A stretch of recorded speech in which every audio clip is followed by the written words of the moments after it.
In 1939, the most widespread war in history, known as World War II, began in Europe. In 1942, as the war continued, Gerald Berchenbriter was thousands of miles across the world attending college at the University of Iowa. In December of that year, Gerald, who went by Jerry, made the decision to enlist in the United States Army, following in his father's footsteps, who fought in World War I. He is an American, prepared to accept his responsibility to protect and defend his nation and those he loves. That is the soldier's mission, a mission which has never changed. I can remember him talking about, that's what you did.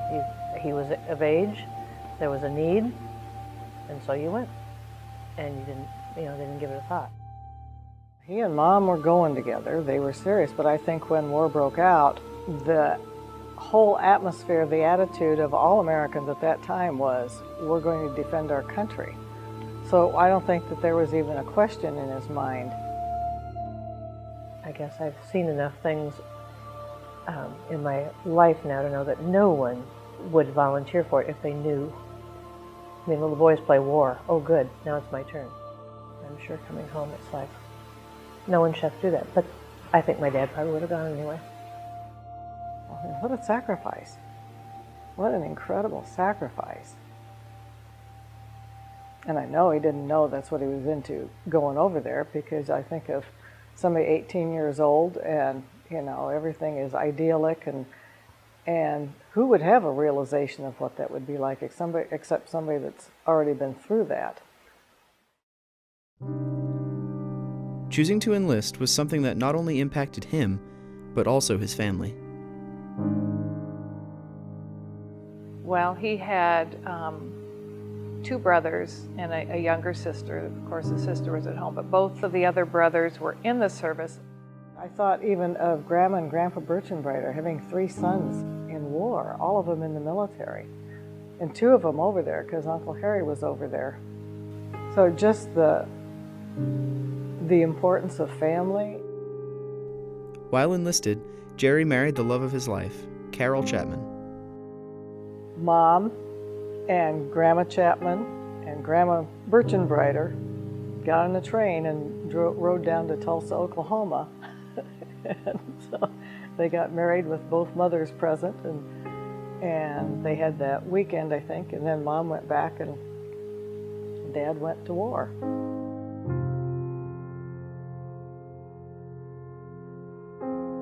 They were 1920.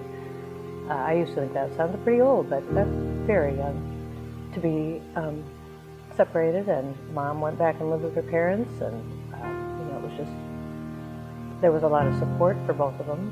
The letter writing, when you look at the dates on the letters, and we were just reading some the other night, my dad's apologizing because it's been 2 days since I've written his parents a letter. And he's gotten 2 or 3 from them. Every letter he started out with, I'm so sorry I've gotten behind in my letter writing. It's been 2 days and I haven't gotten a letter to you. Just that connection to their family in such a different way than it is today.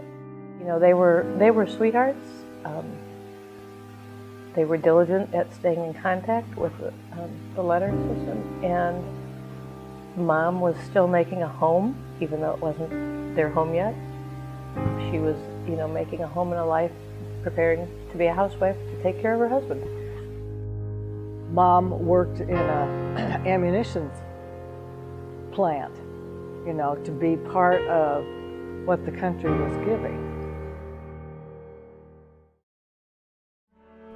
After getting married, Jerry prepared to head overseas as a member of a machine gun squad in the weapons platoon of Company B, 1st Battalion, 242nd Infantry, in the famous 42nd Rainbow Division.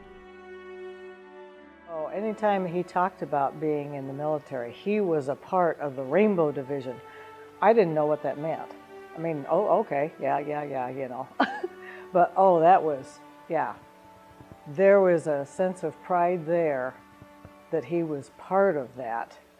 And just this weekend, in looking at some of those World War II books and reading a little bit online, did I ever get the understanding of, this was quite a unit, and how they hadn't been trained They pulled them and sent them over there before they were like 2 or 3 weeks before they were finished their training. So these are guys that haven't even had their training, and they fought one of the fiercest battles over there and fought those Germans off, held them at bay for like 3 days, I think. The Germans thought, we just couldn't believe it. And they had such respect for them because they didn't have the training, and there were so few of them, and they didn't have the equipment. After receiving some final training, Jerry was sent to fight in Europe near the end of 1944.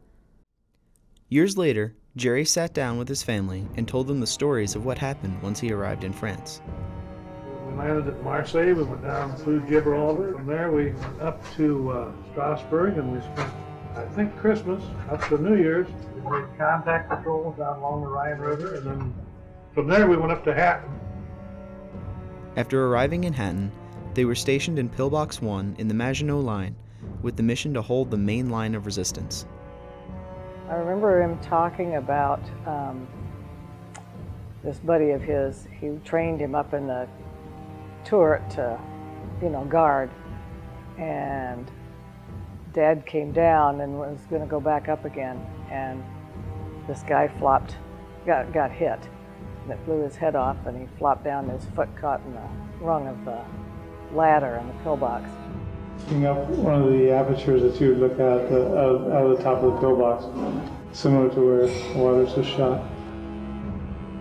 The letters and the books that we found, what was so interesting, we were going back through them, was when he went back over at the reunion, on the back of one of the pictures of the turret was, this is where Sergeant Waters died. And in the yearbook is the picture of all the people in the platoon, and here's Sergeant Waters. So now it's like, oh, that's who he was talking about, and here's where it happened. Here's a shell that probably killed Waters. Sure. Shell hit, Yeah. and I had just left there. See, the shell hit up the top, glanced off, one hit right straight on. And I bet that's the one that killed him.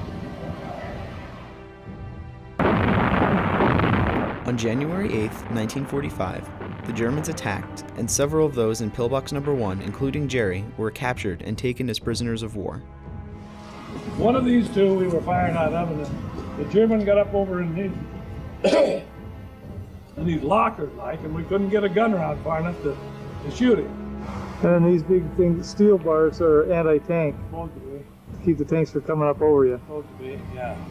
They just run around them. Don't you see how helpless we were when they got our infantry that was out, our riflemen that were outside of us?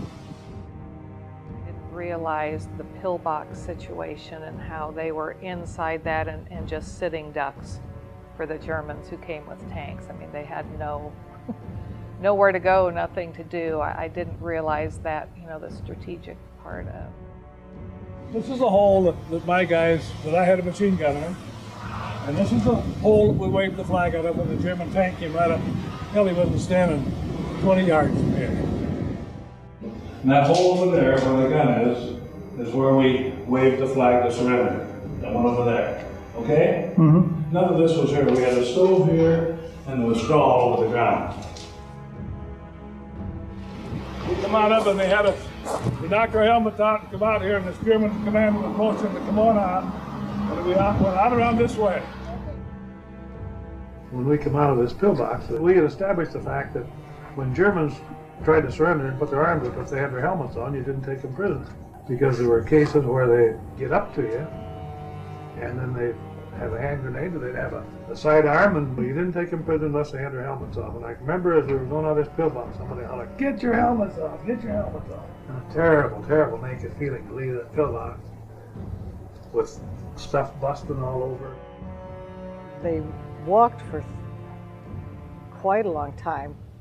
I don't know how long, but with the Germans behind them. There would be German soldiers at every intersection, and never knowing if once they got past, if they'd shoot them in the back or not.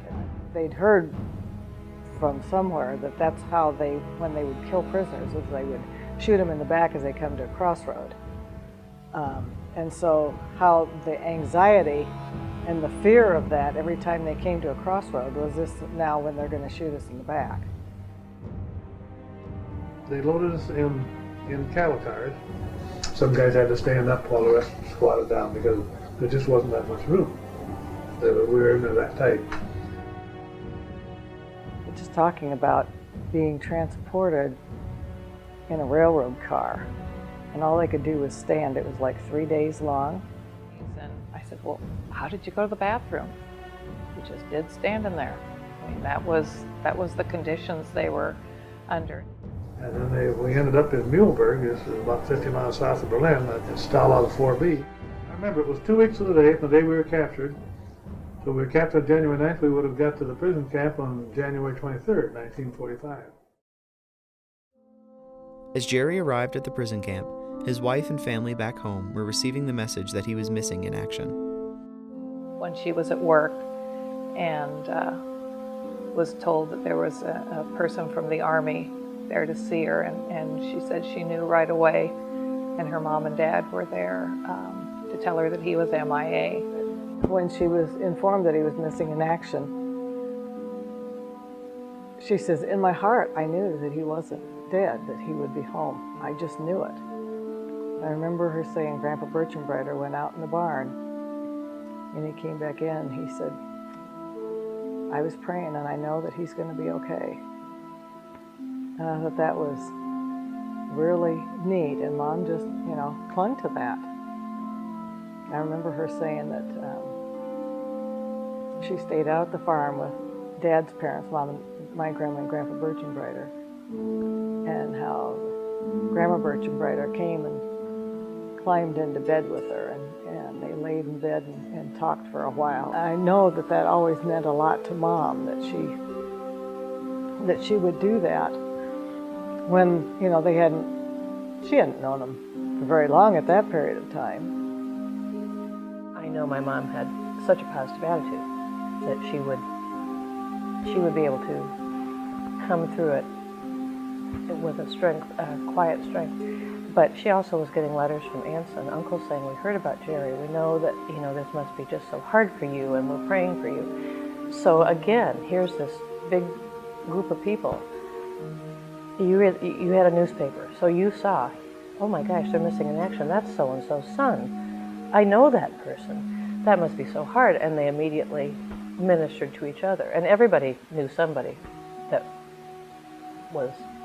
had someone killed, missing.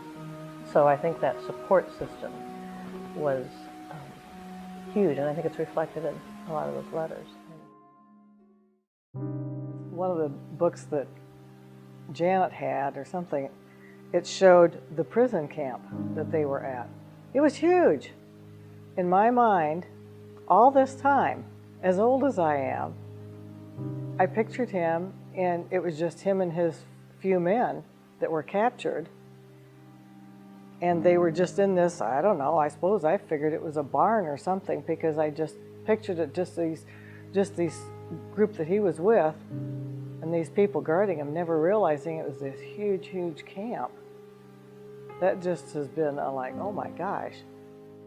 While there, Jerry struggled with very little food, no fresh clothes or showers, and awful living conditions.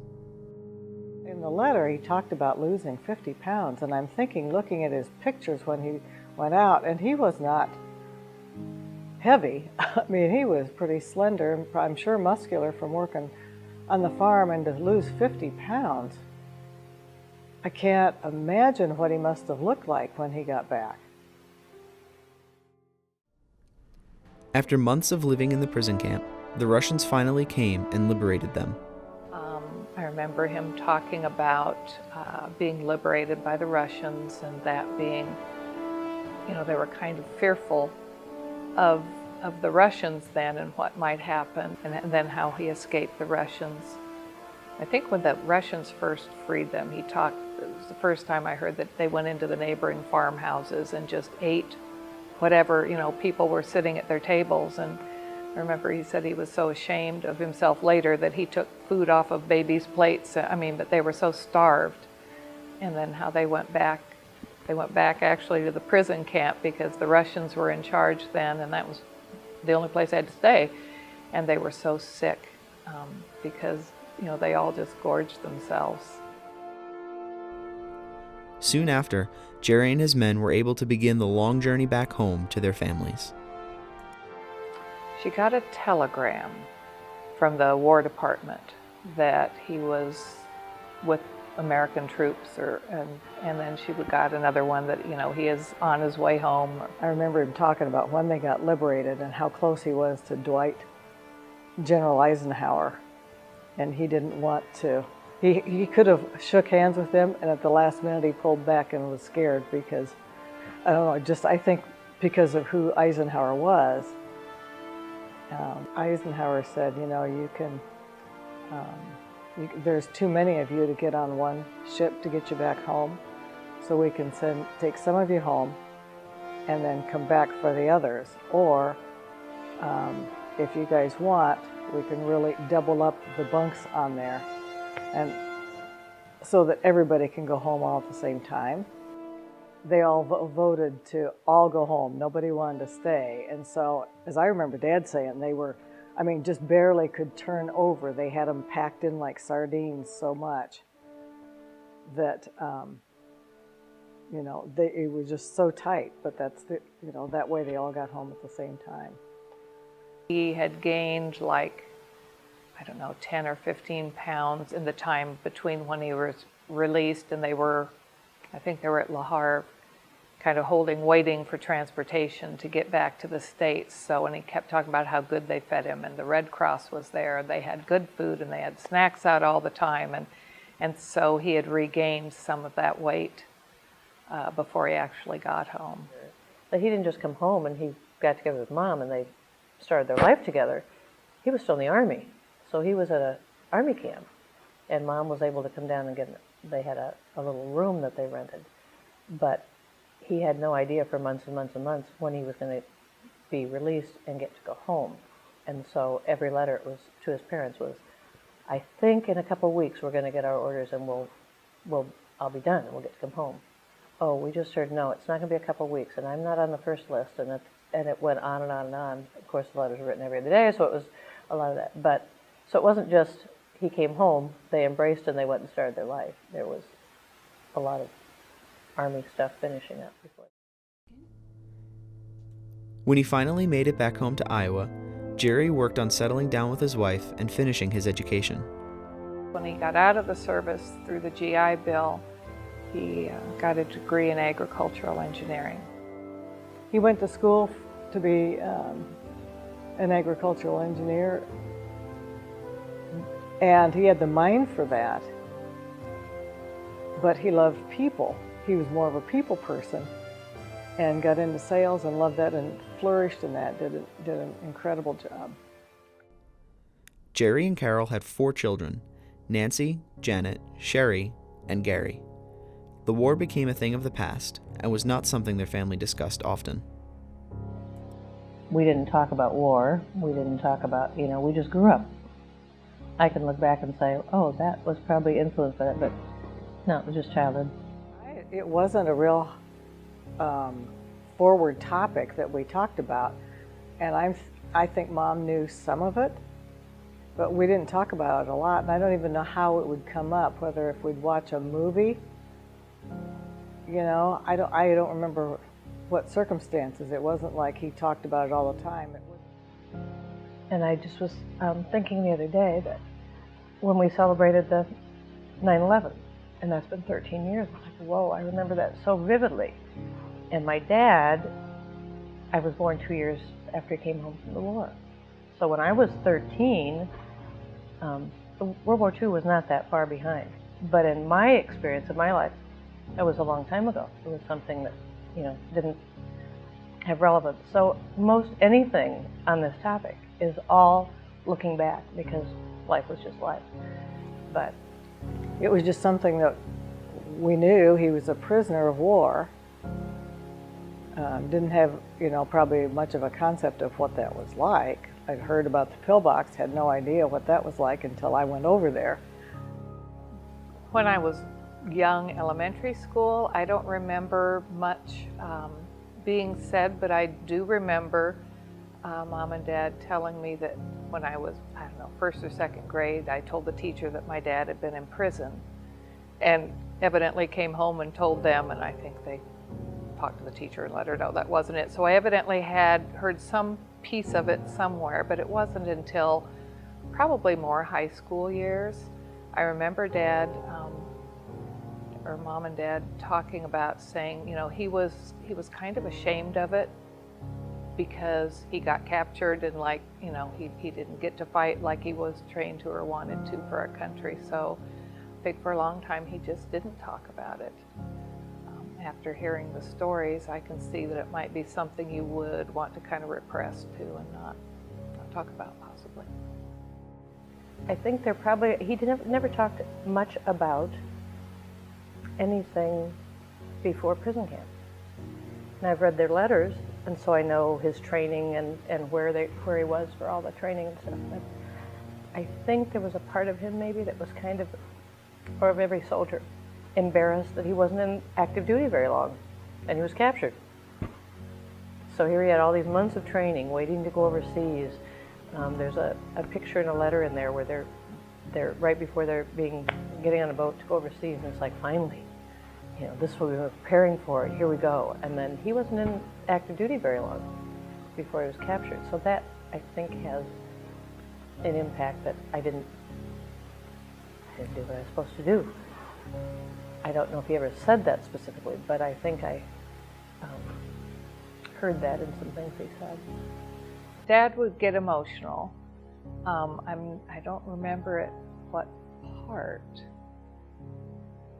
And Mom did some, maybe not as much, because I remember telling Dad, you know, you should go to the high schools and share this information. This is a history that kids don't know about. And he said, I couldn't do it. I'd be too emotional. Even though it was a thing of the past, the war's effects were still seen in his family's life. I think at the age when I was probably able to, that it made sense to me that we did something that was important to him was when we would go back to Esterville at my grandparents. Went up to Esterville, and I remember Grandpa and Harry and Kenneth and Dad marching in the Memorial Day parade, you know, and that was every year we would go up there. And you went from cemetery to cemetery. The soldiers marched in the parade. They went to the cemeteries. The bugle was blown, the taps was blown by a bugler, and the soldiers stood at attention. And it was very reverent. And I think it impacted me that, you know, this was, it was about country. It was about patriotism. It was more than just our family experiences. This was bigger. And then he always had a flag flying. He always made it was not just flying, it was the ceremony of putting it in the holder in the morning, taking it out at night. And he's very much orderly, you know, and that would come from the military training, and he loved that. He loved that military training. Sure, a lot of our discipline, I know he had said, I remember when I was a kid, he had said one of his choices was to be a career soldier, and he had thought about that. And I can see he loved discipline. He loved the discipline, he loved the, you know, the whole pageantry, marching, whistling, that's something. He whistled marching songs, played them on the stereo. So that's something I hadn't even thought about, but I know marching songs. I hear a march come on, and it's like that's, you know, I know some of them where they're from and the names of them because he'd whistle them around the house. Probably, you know, his waste not, want not, you know, I mean, you just didn't throw things away. But I think part of that is that Depression era, you know, as well, and being raised on a farm, you didn't do that. But he was starved to death. And so food was, you know, we were disciplined with what we ate, we were disciplined with portions and helpings, and you did not leave food. In 1990, Jerry had the opportunity to return to Germany with some of his family for a reunion of the Battle of Hattin at the location where they were captured. While there, he met Eberhard von Rosenberger, who was the commander of the tank battalion that captured Jerry. He was really nervous about going. I think that he'd never really had any desire to go over there. And when the invitation came, I remember him saying, you know, we got this invitation. And he said, but I don't know that I want to do that. And we encouraged him, but he didn't know if that's what he really wanted to do. So there was a lot of hesitation, and I can understand that because he probably never really relived all of it like he did going back. But, and then Gary finally said, Dad, I'll go with you, let's go. When Dad went back for the 45th commemoration of the Battle of Hattin, he met von Rosenberger, who was the German captain that actually was there by the tank that captured Dad, and they were able to relive the battle. The actual pillbox is now a museum, so they could go in and Dad could see exactly where this, the turret that he stuck his rifle with the white flag out, and they just kind of relived it. They drew it out on a napkin, they talked about it, and just how cool that was, and that they, could be comrades. When he met von Rosenberger and Genuine, they just cried because they realized that both of them had families at home. They were just doing what they thought was right, and that's what they're, what was going on in their country. And it wasn't as if, they were hating Americans or they were hating the Germans. It was they had a job to do. Now, and I remember Dad saying, out of all the battles, because this German officer had fought many, many battles, how do you remember this one so specifically? And Captain von Rosenberger said, because I remember you Americans fought so braverously. And, that stuck in his mind. He could remember it. And yeah, Dad was really, that was just such a highlight. Because I suppose you have things in your memory and you wonder, is that really how it was? Or, am I just remembering this? But everything was just, he remembered the road they came up and everything. So that was just really a highlight for him. And to go back and relive and walk through that, and I think some of it maybe even von Rosenberger validating Dad's memories, because I remember Dad saying, yep, you were coming right there. And von Rosenberger said, yep, and as we came up here, then this is what you guys were doing, and oh yeah, and so it was just like they were right back there, totally reliving it, but from a different aspect. And to know that they cried when they had to part, and then wrote letters to each other and considered themselves friends and comrades, was just really, I think it was just an incredible experience for him. And I think it was probably hard for Mom, because before that, all you know is what Dad said, but to see that turret with that big mortar hole in the top where that guy lost his life, and realize how close that could have been Dad. Jerry passed away in 1998, and Carol passed away 1 year later in 1999. Although they are gone, their legacies have continued through the memories and lives of their family. He was a man of faith.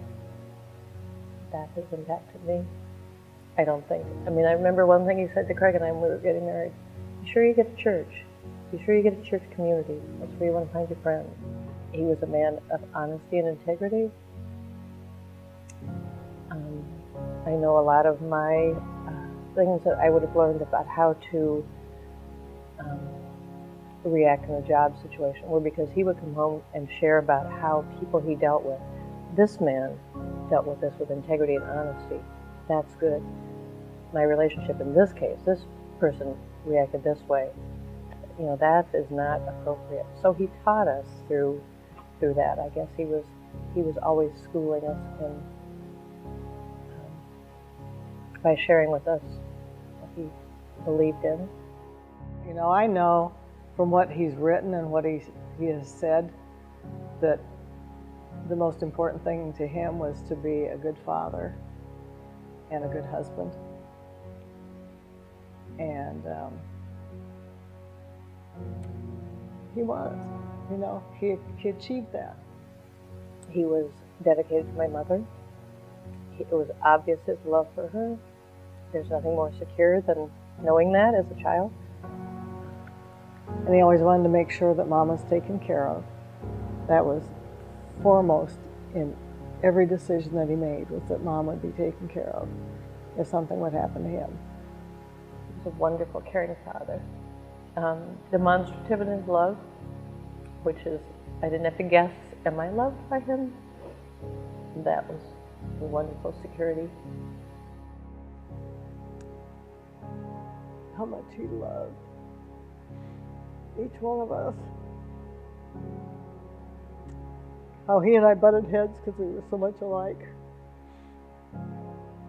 And I haven't fully appreciated him until he was gone, and I wish so many times that I could say, I'm sorry, Dad. Probably his laugh and his smile and just his love. They would do anything for any one of us. He had a gruff side to him, but that was to cover up his emotions. He always felt bad when he cried in front of people. Felt like that wasn't manly.